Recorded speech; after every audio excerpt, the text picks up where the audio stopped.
छिट्टै निजगढ विमानस्थलको निर्माण सुरु गर्ने प्रधानमन्त्री प्रचण्डको घोषणा। पोखरा विमानस्थलमा तामझाम भैरवामा एउटै छैन अन्तर्राष्ट्रिय उडान। सुशासन र समृद्धिलाई मूल मन्त्र बनाएर काम गर्छु प्रधानमन्त्री प्रचण्ड। पोखरा अन्तर्राष्ट्रिय विमानस्थलको परिकल्पना राजा वीरेन्द्रले गरेको कमल थापाको दाबी। एकीकृत समाजवादीले बोलायो पोलिट ब्युरो सदस्य। सरकारलाई हाम्रो आवश्यकता छ कि छैन झलनाथ खनालको प्रश्न। पीएचडी गरेकालाई मैले कहाँ होच्याएँ ओलीले दिए स्पष्टीकरण। राजनीतिमा फाउल खेले रेड कार्ड देखाएर आउट गर्नुपर्ने कांग्रेस लक्षित ओलीको टिप्पणी। ऋणलाई अनुदानमा परिणत गरिदिन चीनलाई मुख्यमन्त्री पोखरेलको आग्रह। एकीकृत समाजवादीको मिलनबारे एमालेमा दुई धार। राष्ट्रपतिमा सुभाष नेमाङको दाबी सभामुख नबन्ने। माओवादी भित्र सर्वस्वीकार्य बन्दै दौरा सुरुवाल प्रचण्डले लगाउँदा भारतीय मिडियामा समेत चर्चा। गृहमन्त्रीले जुजु धौ काटेर मनाए श्रीमती निकिताको जन्मदिन। प्रभु शाहले तोके मधेसका 8 जिल्लामा अध्यक्ष इन्चार्ज र सचिव। उत्ताउला प्रधानमन्त्री काम कुरो नसकिँदै विमानस्थल उद्घाटन गर्न पोखरा पुगेको अब्दुसको टिप्पणी। माधव नेपाललाई राष्ट्रपति दिएर एमाले पार्टी एकता गराउन लागेको भन्ने कुरा हावा भएको निष्कर्ष। सवारी साधनको प्रतिलिपि सिफारिस अब अनलाइनबाटै गर्न सकिने। सेती प्रादेशिक अस्पतालमा सिटी स्क्यान सेवा सञ्चालनमा। कुर्मी हत्या प्रकरण माइती घरमा न्यायको पुकार गरिँदै। चर्को ब्याज लिएको भन्दै उदयपुरमा लघुवित्त खारेजीको मागमा स्थानीयको आन्दोलन। बुटोलमा दर्ता नभएका विद्युतीय रिक्सा सञ्चालनमा रोक लगाइँदै। चिसोले मुस्ताङका खोला तथा तालहरू जम्न थाले। आउँदो 2 दिन अत्याधिक चिसो बढ्ने बिहानको समयमा सकेसम्म बाहिर ननिस्किन मौसमविदको सुझाव। भारतबाट बढेर आयो पेट्रोलियम पदार्थको मूल्य। दर्शकबिन नमस्कार, तपाईँ हेर्दै हुनुहुन्छ नेपाल पोस्ट। म गोविन्द चापागाई। आज मिति विक्रमसम्म 2079 साल पुस 18 गते सोमबार, इस्वीसम्म 2023 जनवरी 2 तारिक। यसै गरी आज पुस शुक्ल एकादशी तिथिसँगै पुत्रदा एकादशी व्रत पनि परेको छ। सदा चाहिँ आज पनि देश तथा विदेशमा घटेका घटना, देशको पछिल्लो राजनीतिक अवस्था, विभिन्न नेताहरूको तर्क टीका टिप्पणी लगायत स्वास्थ्य सम्बन्धी जानकारी, मौसमको अपडेट, खेल खबर लगायत आज दिनभरि कहाँ के हुँदैछ त शुभ बिहानीसँगै सम्पूर्ण जानकारीहरू लिएर उपस्थित भएका छौँ। हामीलाई कुन ठाउँदेखि हेर्दै हुनुहुन्छ अनि कस्तो लाग्दैछ त हामी प्रति कुनै प्रतिक्रिया छन् भने दर्शकबिन तलको कमेन्ट बक्समा आफ्नो प्रतिक्रिया उल्लेख गर्न सक्नुहुन्छ। तपाईँको प्रतिक्रियालाई मनन गर्दै अगाडि बढ्नेछौँ। आउनुहोस् समाचार सुरु गरौँ हिजोदेखि सञ्चालनमा आएको पोखरा अन्तर्राष्ट्रिय विमानस्थलको प्रसङ्गबाट।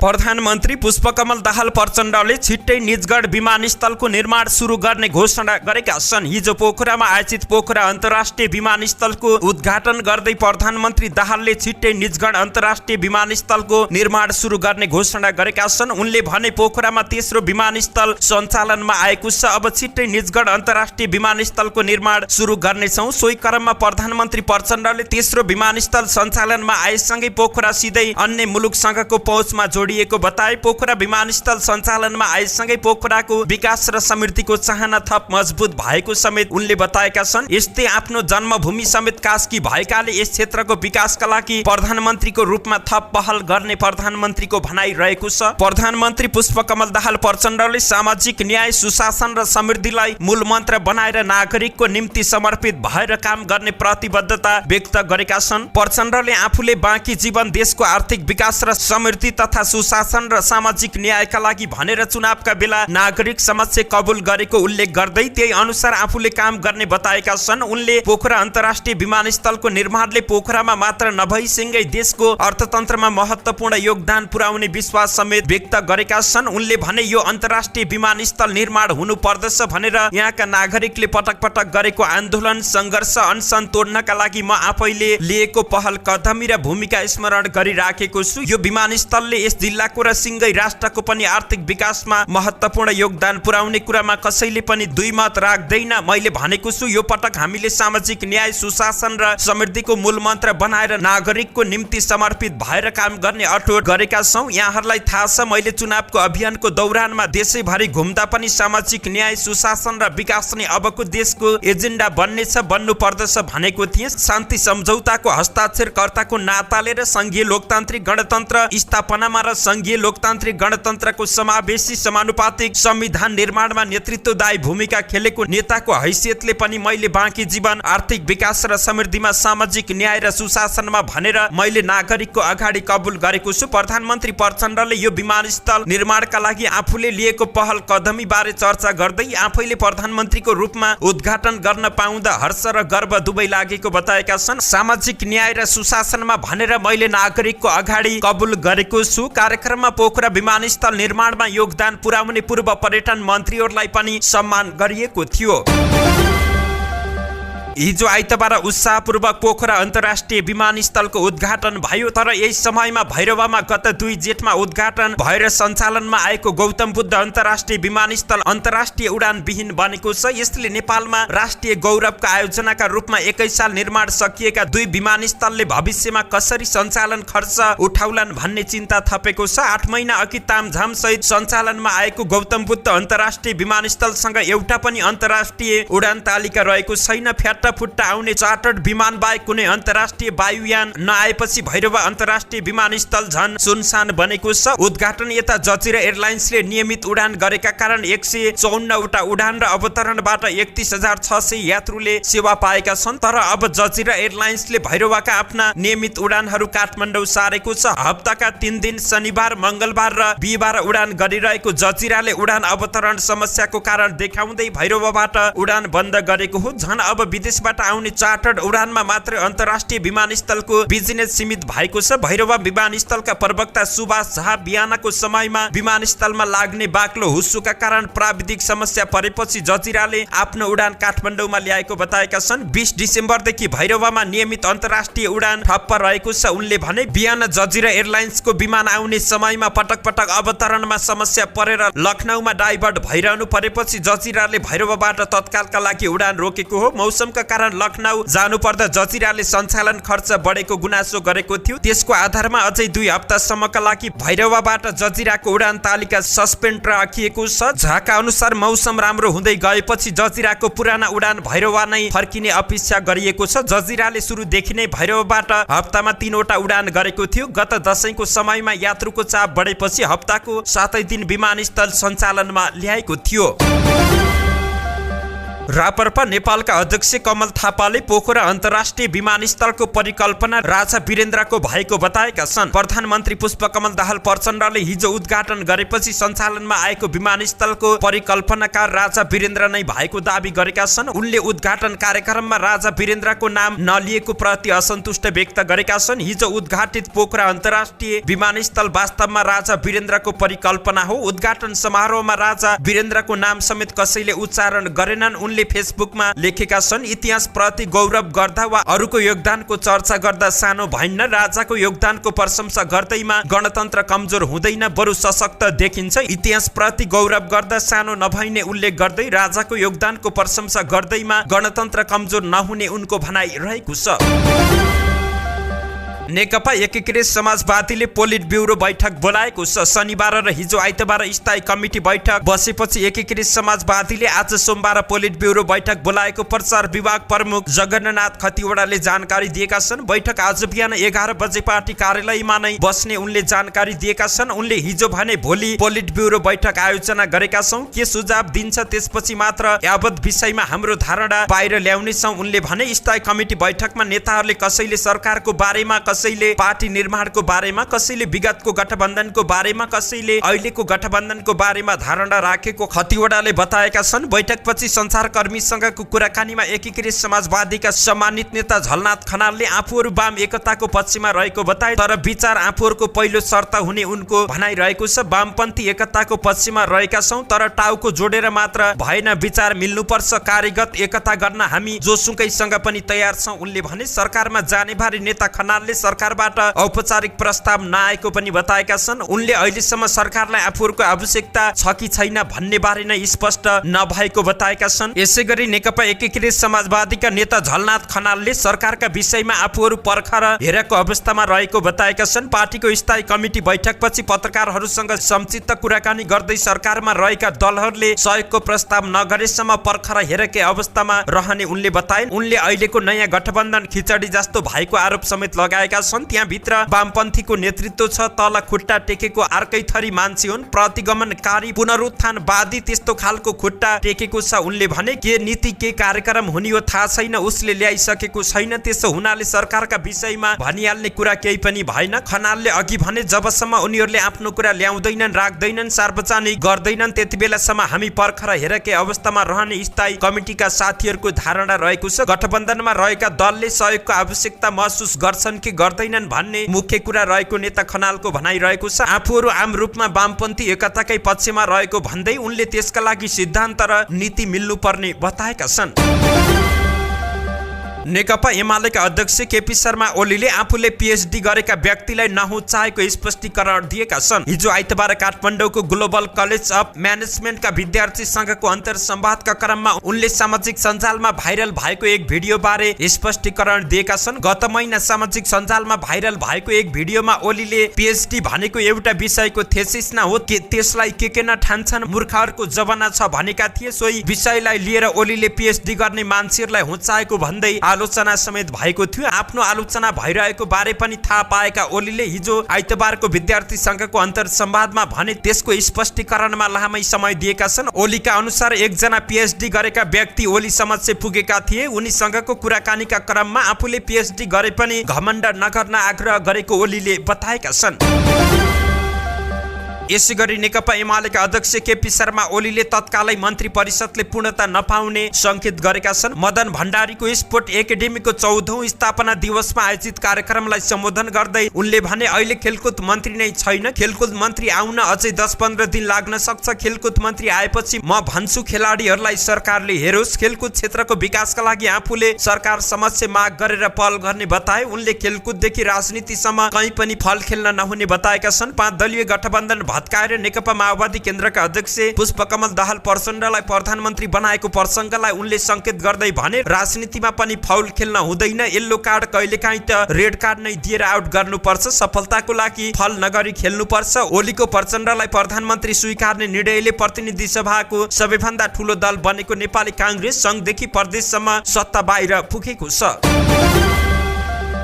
गण्डकी प्रदेशका मुख्यमन्त्री कृष्णचन्द्र पोखरेलले पोखरा अन्तर्राष्ट्रिय विमानस्थलका लागि प्रभाव भएको 75% ऋणलाई अनुदानमा परिणत गर्न चीनलाई आग्रह गरेका छन्। पोखरा अन्तर्राष्ट्रिय विमानस्थलको उद्घाटन समारोहमा सम्बोधन गर्दै मुख्यमन्त्री पोखरेलले चीनको एक्जिम ब्याङ्कबाट विमानस्थलका लागि लिएको करिब 22 अर्ब मध्ये 75% ऋणलाई पनि अनुदानमा परिणत गर्न आग्रह गरेका हुन्। म नेपाल स्थित चीनिया राजदूतावास मार्फत चीन सरकार समक्ष 75% ऋणलाई पनि अनुदानमा परिणत गर्न आग्रह गर्दछु। उनले भने विमानस्थल निर्माणका लागि कुल लगानी करिब 22 अर्ब रुपियाँ मध्ये 25% अनुदान र बाँकी 75% ऋण लिएको थियो। मुख्यमन्त्री पोखरेलले 47 वर्षदेखिको पोखरावासीको सपना बल्ल साकार भएको बताए। सो अवसरमा उनले सम्पूर्ण पोखरेली परिकल्पनाकार शंकर राज पाठक तथा विमानस्थल निर्माणमा खट्ने सबैलाई धन्यवाद समेत दिए। विमानस्थलबाट पहिलो चरणमा दक्षिण एसिया र दोस्रो चरणमा पश्चिमी देशमा वायु उडान हुनुपर्ने उनको भनाइ थियो। विमानस्थल सञ्चालनमा आएपछि पोखरामा पर्यटकको संख्या उल्लेख्य मात्रामा बढ्ने मुख्यमन्त्री पोखरेलले विश्वास व्यक्त गरेका छन्। पोखरामा अब कम्तीमा 2 साता बस्ने र 2000 भन्दा बढी डलर खर्च गर्ने पर्यटक ल्याउन सक्नुपर्छ। उनले भने मुख्यमन्त्री पोखरेलले अन्तर्राष्ट्रिय सभा हल र क्रिकेट मैदान पनि पोखराका लागि आवश्यक भएको उल्लेख गर्दै यसका लागि प्रधानमन्त्री पुष्पकमल दाहाल प्रचण्ड समक्ष आवश्यक बजेट विनियोजनका लागि आग्रह गरेका छन्।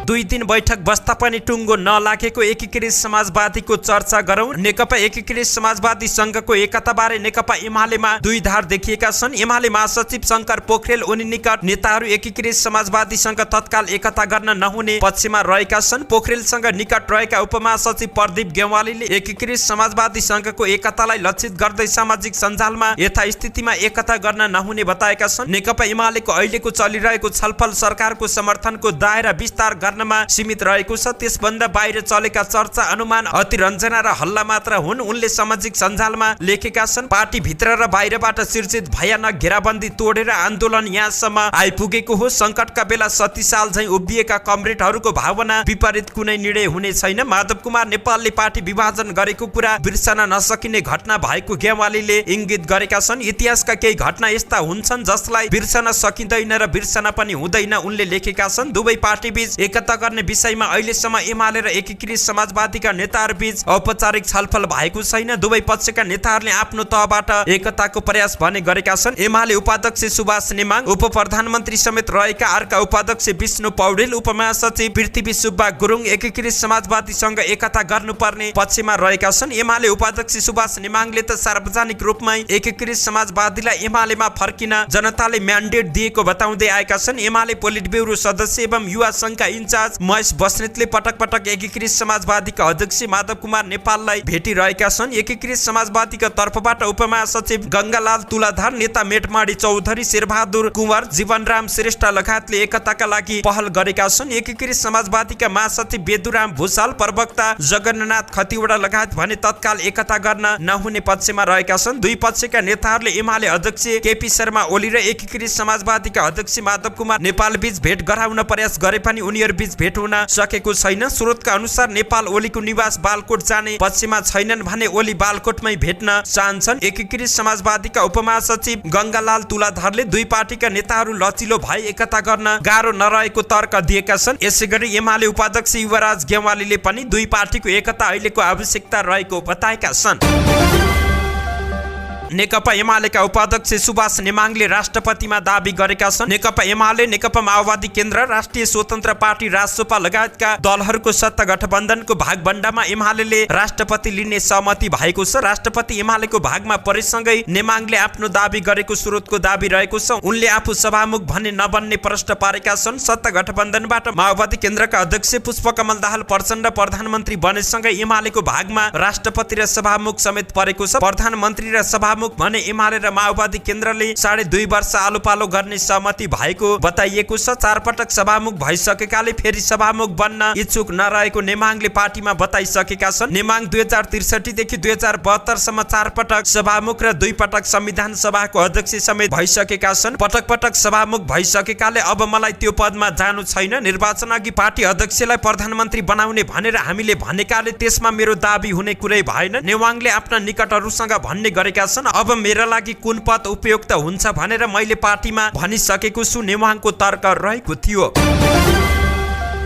तेस्रो पटक प्रधानमन्त्री बनेका पुष्पकमल दाहाल प्रचण्डले दौरा सुरुवाल लगाएर शपथ ग्रहण गरे। यो कुनै ठूलो समाचार होइन, तर अर्थपूर्ण त अवश्य हो। त्यसैले त यसले जनमानसमा राम्रै चर्चा पाएको छ। नेपालमा एक थरीले दौरा सुरुवाल र टोपीलाई राष्ट्रियताको एउटा बिम्ब मान्ने गर्छन् भने अर्का थरीले पहाडी राष्ट्रवादको प्रतीक। माओवादी पार्टी र प्रचण्ड दोस्रो कित्तामा रहेका थिए, तर एकपछि अर्को गर्दै माओवादी नेताहरूले दौरा सुरुवाललाई स्वीकार्दै जाँदा प्रचण्डले के गर्लान् भन्ने जिज्ञासा रहेको थियो। अन्ततः उनी पनि एक्लो बृहस्पति बन्न सकेनन्। यस पटकको शपथ ग्रहणमा के पोषक लगाउने भन्नेमा प्रचण्ड केही अन्यलमा परेका थिए। स्रोतका अनुसार एमाले अध्यक्ष केपी शर्मा ओलीले उनलाई दौरा सुरुवालमा शपथ खान सुझाव दिएका थिए। परिवारजन तथा पार्टी पंक्ति पनि दौरा सुरुवालकै पक्षमा देखिए। अघिल्ला 2 पटक टाई सुट र टोपी लगाउँदा सामाजिक सञ्जालमा खेप्नु परेको आलोचना उनीहरूले सम्झिए। अन्ततः प्रचण्डले स्वीकार गरे। क्रान्तिको उन्मादमा रहँदा परम्परा र संस्कृति भन्न साथ धारे हात लगाउने माओवादी नेतृत्व पछिल्लो समयसम्म आइपुग्दा धेरै एडजस्ट भइसकेको छ। अहिले कथित बुर्जुवा पार्टीहरूसँग माओवादीको खासै ठूलो वैचारिक अन्तर पनि छैन। दौरा सुरुवाल नलगाउनु उनीहरूको एउटा आडम्बर थियो, जसबाट बाहिर निस्कन लामो समय लाग्यो। शीर्ष पदमा पुगेका बहालवाला र पूर्व माओवादी नेताहरूले क्रमशः दौरा सुरुवाल अवतार ग्रहण गर्न थालेका थिए। यो अवतारको ओपनिङ माओवादीको सत्ता यात्राबाटै भएको थियो। सबैभन्दा पहिला 2067 सालमा टोप बहादुर रायमाझीले झलनाथ खनाल क्याबिनेटमा पुग्दा दौरा सुरुवाल लगाएका थिए। माओवादी शान्ति प्रक्रियामा आएको 4 वर्ष भित्रै दौरा सुरुवाल लाएका रायमाझी अहिले माओवादीबाट अलग भएर एमालेमा रहेका छन्। रायमाझीले दौरा सुरुवाल भिरेको 5 वर्षपछि 2072 मा उपराष्ट्रपति हुँदा नन्दकिशोर पुनले दौरा सुरुवाल लगाएका थिए। त्यसको 2 वर्षपछि 2074 मा सभामुख हुँदा कृष्ण बहादुर महरा तथा 2076 मा सभामुख हुँदा अग्नि सापकोटाले पनि त्यही लय समाते। 2075 मा मध्य पहाडी यात्राका क्रममा पहाडी राष्ट्रवाद भनेर आफैले आरोप लगाएको पोसाकमा पूर्व माओवादी नेता डाक्टर बाबुराम भट्टराई ठाँटिएका थिए। माओवादी स्कुलबाट एकपछि अर्का नेता दौरा सुरुवाल अवतारमा आउँदा सबैभन्दा पछिल्लो लहरमा प्रचण्ड मिसिएका हुन्। राष्ट्रपति विद्यादेवी भण्डारीबाट प्रधानमन्त्रीको शपथ खाँदा उनी दौरा सुरुवालमा देखिए। प्रचण्डको दौरा सुरुवाल अवतारको नेपाली मिडिया र मास मिडिया दुवैमा व्यापक चर्चा भएको छ। चर्चाको लहरो नेपालमा मात्रै छैन, भारतीय मिडियामा समेत पाइएको छ। प्रचण्डले शपथ खाएकै दिन भारतको प्रसिद्ध अंग्रेजी खबर द हिन्दूमा प्रचण्डको दौरा सुरुवाल अवतारको चर्चा गरिएको छ। भारतका चिनिएका लेखक समेत रहेका कलोन भट्टा भट्टाचार्यले एक लामो आलेख लेख्दै प्रचण्डको दौरा सुरुवालको प्रसङ्ग जोडेका छन्। दक्षिण एसिया मामिलामा राम्रो चासो राख्ने तथा the great game in Afghanistan पुस्तकका लेखक भट्टाचार्यजीको दौरा सुरुवालमा प्रचण्ड ठाटिनुलाई उनको राजनीतिक सँगै वैचारिक विकासक्रमको रूपमा चर्चा गरेका छन्।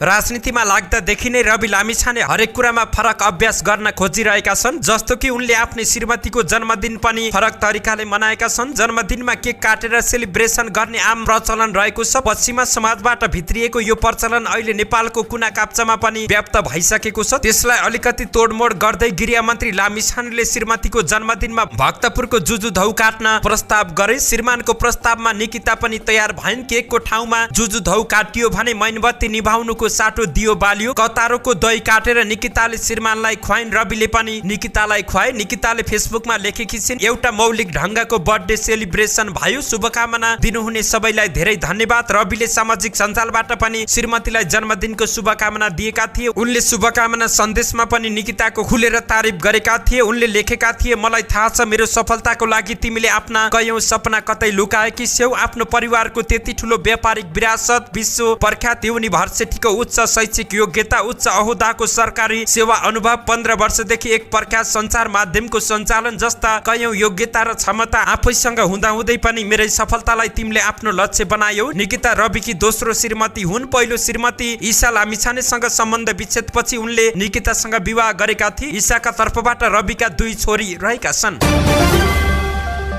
प्रभु शाह नेतृत्वको आम जनता पार्टीले मध्य प्रदेशका 8वटै जिल्लामा अध्यक्ष, सचिव र इन्चार्जको जिम्मेवारी तोकेको छ। पर्सा, बारा, रौतहट, सर्लाही, महोत्तरी, धनुषा, सिराहा र सप्तरी जिल्लाका नेताहरूको जिम्मेवारी तोकिएको अध्यक्ष प्रभु शाहले विज्ञप्ति मार्फत जानकारी दिएका छन्। एमाले छोडेर स्वतन्त्र लडेका शाहले हालै नयाँ पार्टीको घोषणा गरेका थिए।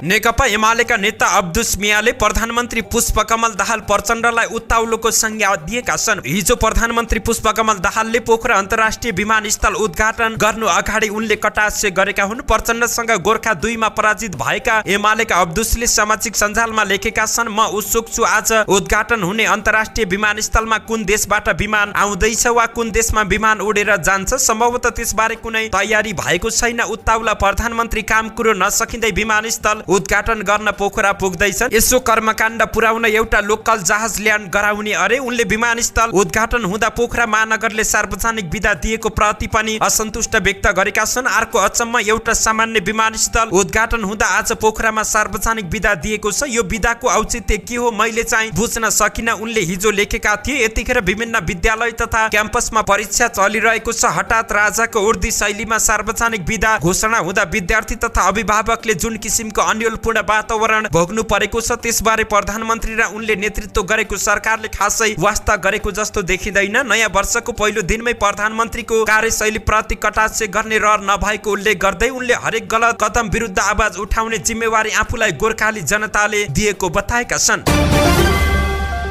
नेकपा एकीकृत समाजवादीका उपमहासचिव गंगालाल तुलाधरले आफ्नो पार्टीका नेता कार्यकर्तालाई भ्रममा पार्नका लागि एमालेका मान्छेले पार्टी एकताको हल्ला चलाएको आरोप लगाएका छन्। हिजो आइतबार न्युज एजेन्सी नेपालसँगको कुराकानीमा उपमहासचिव तुलाधरले पार्टी एकताको हल्ला चलाएर एकीकृत समाजवादीका कार्यकर्तालाई भुलभुलैयामा राख्ने षड्यन्त्र भइरहेको दावी गरेका छन्। उनले भने पार्टी एकताका सवालमा जे खालका चर्चा चलिरहेका छन् त्यो चर्चा नेकपा एमालेका केही मान्छेले मात्र चलाएका कुराहरू हुन्। त्यसमा कुनै पनि हिसाबले हामी पर्नु हुँदैन। एकता हुन्छ भनेर हाम्रो कार्यकर्ता पंक्तिलाई भुलभुलैयामा राख्ने खालको षड्यन्त्र भइरहेको छ। यहीबाट प्रष्ट हुन्छ र अहिले एकताको कुनै प्रयास उताबाट पनि नभएको र यताबाट पनि नभएको उनले प्रष्ट पारेका छन्।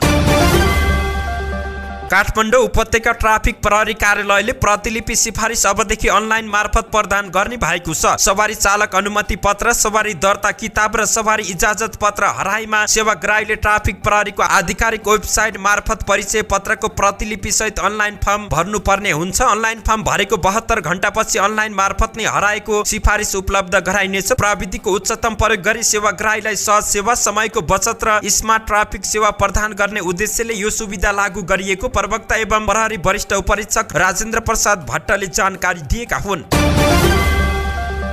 सुदूरपश्चिम प्रदेशको रेफरल सेती प्रादेशिक अस्पतालमा सिटी स्क्यान सेवा सञ्चालनमा आएको छ। प्रादेशिक अस्पतालले 6 करोड 87 लाखमा खरिद गरेर जडान गरेको सिटी स्क्यान मेसिनबाट सेवा दिन थालिएको छ। हिजो आइतबार सुदूरपश्चिमका मुख्यमन्त्री त्रिलोचन भट्टले औपचारिक कार्यक्रमका बीच सिटी स्क्यान सेवाको उद्घाटन गरेका हुन्। सेवा शुभारम्भ भएको घोषणा गर्दै मुख्यमन्त्री भट्टले अब नागरिकले प्रादेशिक अस्पतालमै सहज र सर्वसुलभ रूपमा सिटी स्क्यान सेवा पाउने बताएका छन्। भट्टले आफ्नो 5 वर्षको कार्यकालमा प्रदेशको स्वास्थ्य सेवा सुदृढीकरणका लागि धेरै कामहरू भएको दावी गरे। उनले सेती प्रादेशिक अस्पताल सहित महाकाली अस्पताल र टीकापुर अस्पताल लगायतका जिल्ला अस्पतालमा समेत उपकरण र जनशक्तिको व्यवस्थापन भएको बताएका छन्।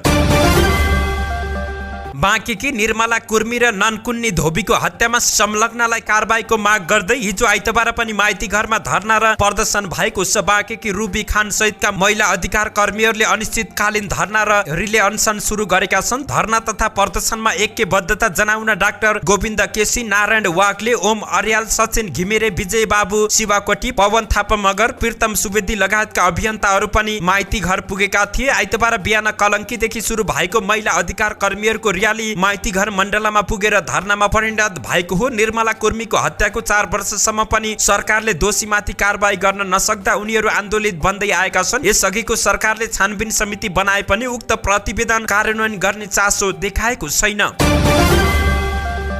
उदयपुरको बेलका नगरपालिकामा सञ्चालित लघुवित्त वित्तीय संस्थाहरूको खारेजीको माग गर्दै स्थानीयले आन्दोलन गरेका छन्। उनीहरूले हिजो आइतबार विभिन्न प्लेकार्ड बोकेर नारा जुलुस सहित नगरपालिका पुगेर ज्ञापन पत्र बुझाउँदै लघुवित्त वित्तीय संस्थाहरूको खारेजीको माग गरेका हुन्। प्रदर्शनमा सहभागीहरूले गलत ढङ्गबाट बचत गराउने गरेको र आफ्नो पैसा पुनः आफूहरूलाई नै चरको रूपमा लगानी लगाएर ब्याज लिने गरेको आरोप लगाएका छन्। उनीहरूले आफूहरूलाई कर्जा चुक्ता गर्न नसके मर्न वा शरीर बेचेरै भए पनि कर्जा तिर्न धम्की दिने गरेकोले बाध्य भएर आन्दोलन गर्नु परेको बताएका छन्। बेलका नगरपालिकाको विभिन्न वडाका साथै श्रीलङ्का टप्पुवासी महिला पुरुषले संयुक्त रूपमा संघर्ष समिति निर्माण गरी आन्दोलन सुरु गरेका छन्।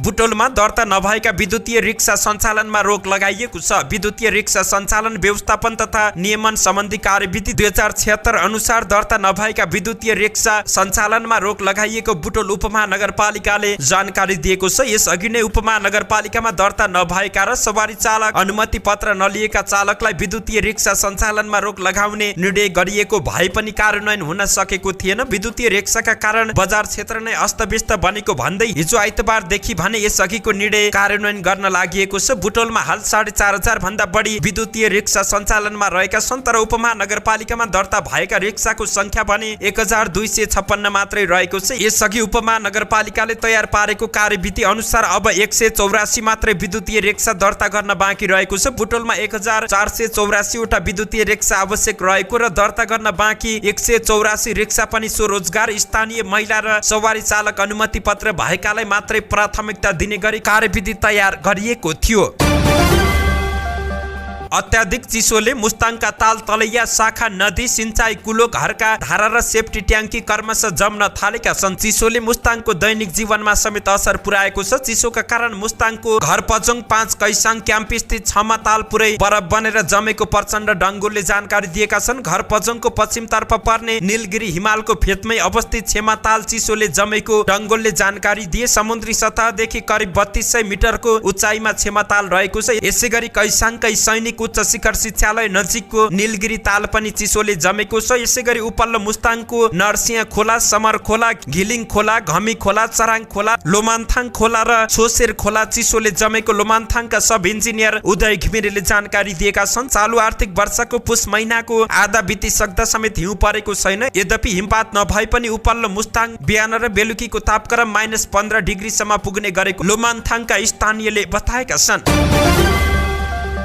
आउँदो 2 दिन देशभर अत्याधिक चिसो बन्ने भन्दै बिहानको समयमा बाहिर चहल पहल कम गर्न विज्ञहरूले सुझाव दिएका छन्। विज्ञहरूले पश्चिमी वायुको प्रभावका कारण तराई र केही पहाडी क्षेत्रमा मौसम प्रतिकूल देखिएको भन्दै आवश्यक सावधानी अपनाउन आग्रह गरेका छन्। केही दिन यता देशभर बाक्लो हुस्सु लाग्दा चिसोमा उतार चढाव भइरहेको छ। आउँदो 3 दिनसम्म देशका धेरैजसो ठाउँमा शीतलहरको सम्भावना रहेकाले आवश्यक सावधानी अपनाउन विज्ञहरूले सुझाव दिएका छन्।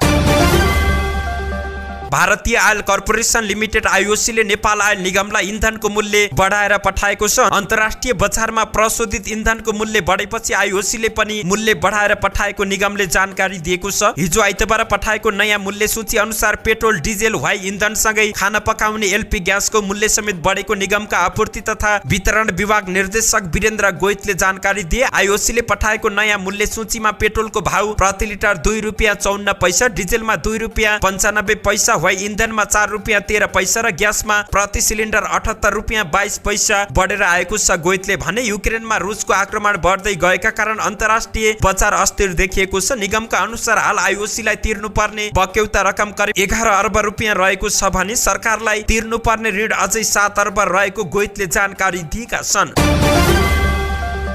धन्यवाद। यस्तै ताजा समाचारको लागि नेपाल पोस्ट हेर्दै गर्नुहोला। शुभ बिहानीसँगै तपाईको दिन शुभ रहोस्। चिसो बढेको छ, आफ्नो ख्याल गर्नुहोला। धन्यवाद, नमस्कार।